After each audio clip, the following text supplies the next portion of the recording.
Bonjour à tous et à toutes, j'espère que vous allez bien.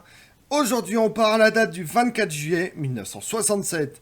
Le président français Charles de Gaulle termine son discours sur le balcon de l'hôtel de ville de Montréal par « Vive le Québec libre ».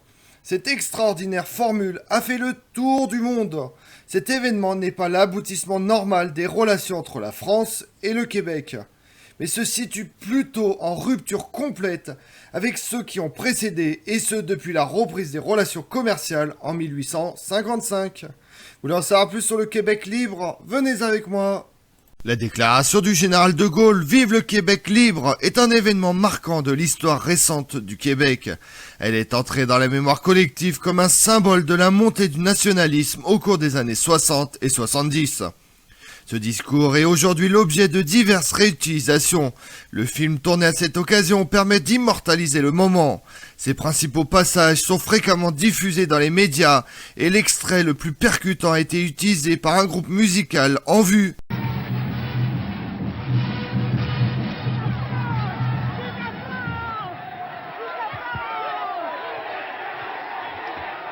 L'année suivante, du 23 au 26 juillet 1967, De Gaulle est en voyage officiel au Canada. Son périple débute par le Québec. Mais on est chez soi ici. La foule voit dans le libérateur de la France le sauveur de la belle province, cet îlot de langue française perdu dans l'immense Canada anglophone. Le 24 juillet, à Montréal, face à 100 000 Québécois, De Gaulle lance sa bombe. Je vais vous confier un secret que vous ne répéterez pas. Ce soir ici, et tout le long de ma route, je me trouvais dans une atmosphère du même genre que celle de la libération. Vive le Québec! Le Québec libre.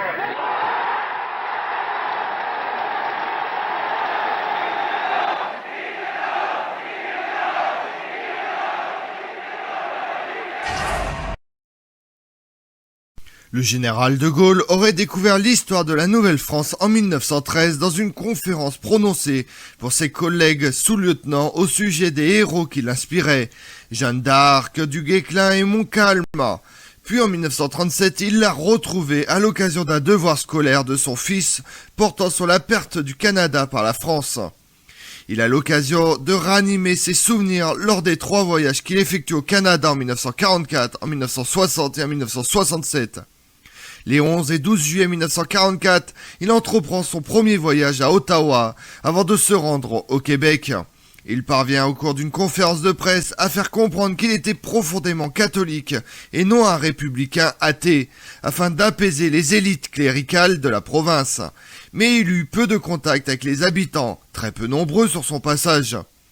Sa personne n'était pas en cause, mais durant les années de guerre, l'opinion canadienne-française a été divisée presque à égalité entre une sympathie de principe pour le maréchal Pétain et les valeurs qu'il incarnait, et une admiration pour les exploits de la France libre, dont Élisabeth de Mirbel et Gabriel Bonneau ont été les fidèles et officiels propagandistes au Canada.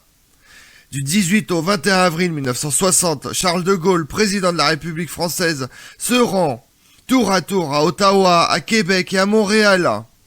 L'accueil officiel est chaleureux, mais le public est partout tiède et clairsemé, y compris à Montréal.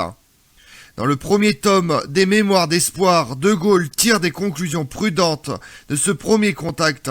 En quittant ce pays, je me demande si ce n'est pas grâce à l'institution d'un État de souche française à côté d'un autre de souche britannique, coopérant entre eux dans tous les domaines librement et de préférence, associant leurs 2 indépendances afin de les sauvegarder, qu'un jour le Canada effacera l'injustice historique qui le marque, s'organisera conformément à ses propres réalités et pourra rester canadien.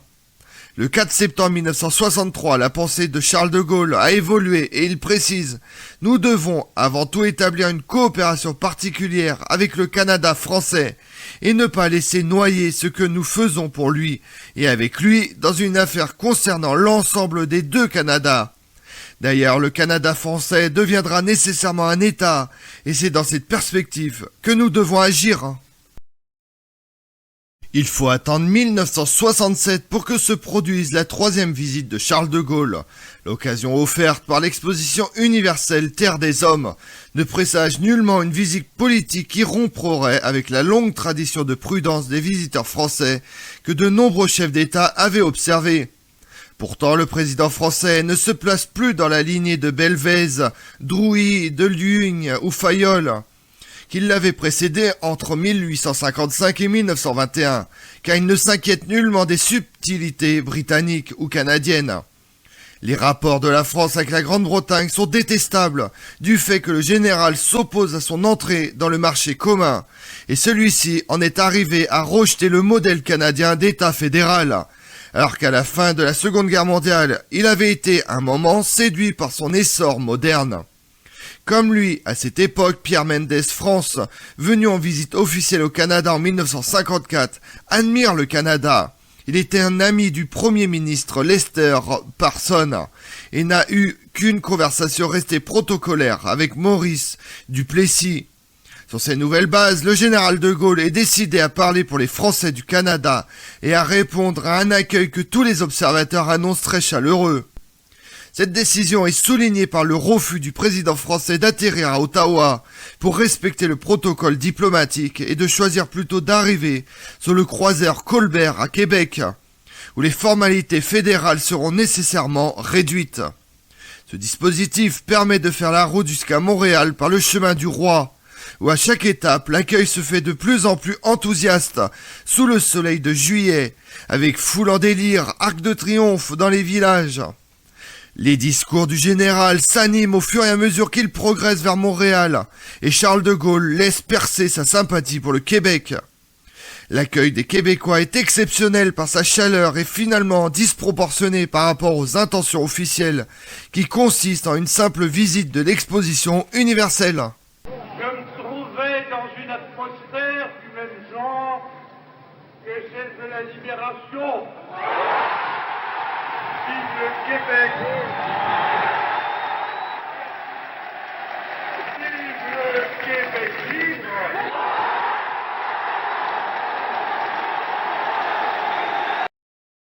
En juillet 1967, avant même son arrivée à Montréal, les Québécois réservent un accueil tout à fait extraordinaire au président de la République française. Un accueil digne des événements les plus marquants de la vie politique du pays. Les Québécois sont fiers de leurs progrès nationaux et le font savoir au chantre de la grandeur de la France, sans demander plus que cela. Mais cette fois, l'éminent visiteur ne suit pas l'exemple de ses prudents prédécesseurs. Comme il l'a souligné dès 1963, nous n'irons pas fêter à Montréal en 1967 le centenaire de la Confédération canadienne, comme le voudraient les Anglais du Canada et les fédéraux. Si nous y allions, ce sera pour fêter 200 ans de fidélité des Canadiens français à la France.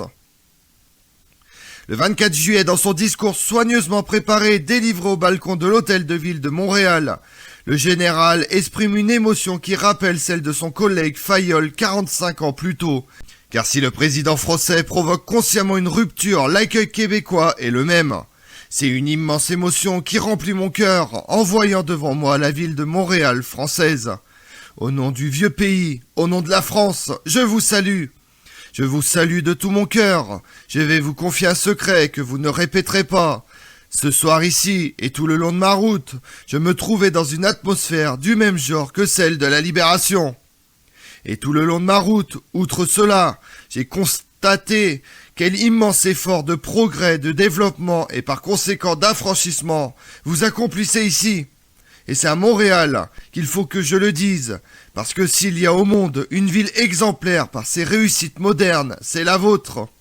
Je dis la vôtre, et je me permets d'ajouter, c'est la nôtre. La France entière sait, voit, entend ce qui se passe ici. Et puis, je vous dire qu'elle en vaudra mieux. Vive Montréal, vive le Québec libre. Vive le Canada français et vive la France.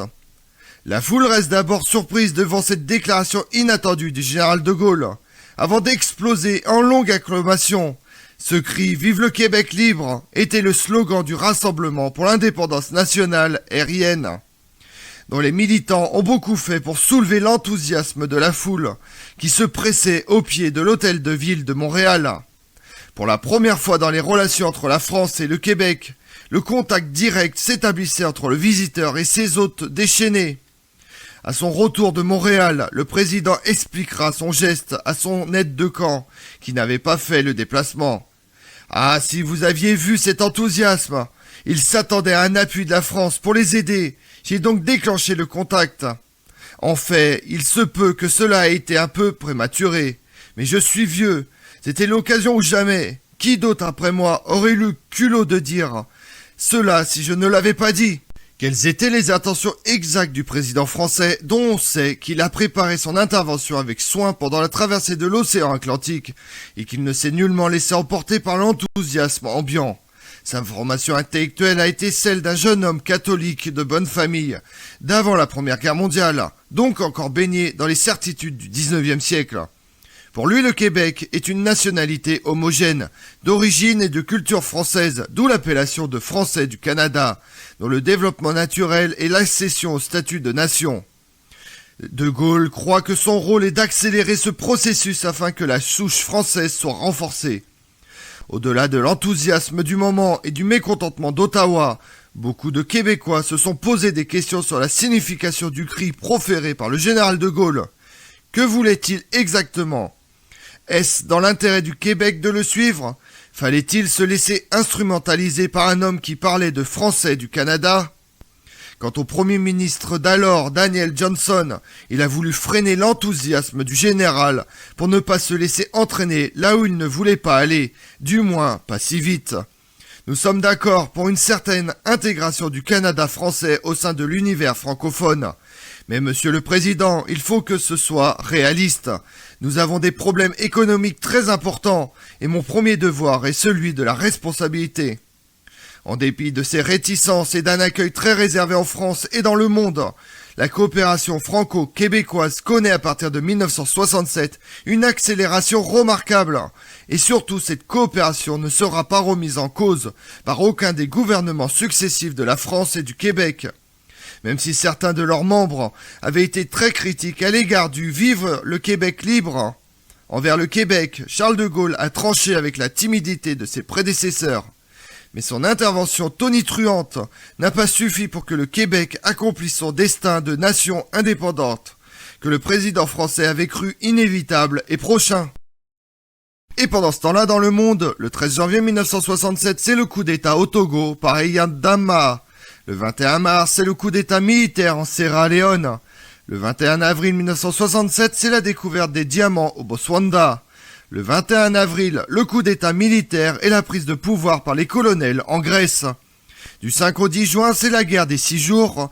Le 9 octobre 1967, c'est la mort du Che Guevara.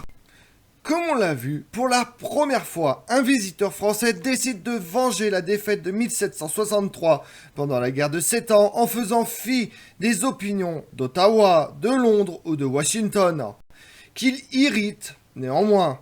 Dans cet événement date l'étroitesse des relations franco-québécoises maintenues par les gouvernements successifs.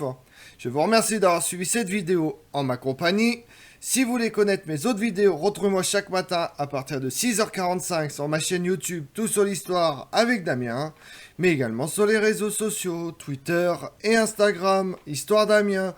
Et pensez à liker, commenter et vous abonner. Je vous remercie à tous.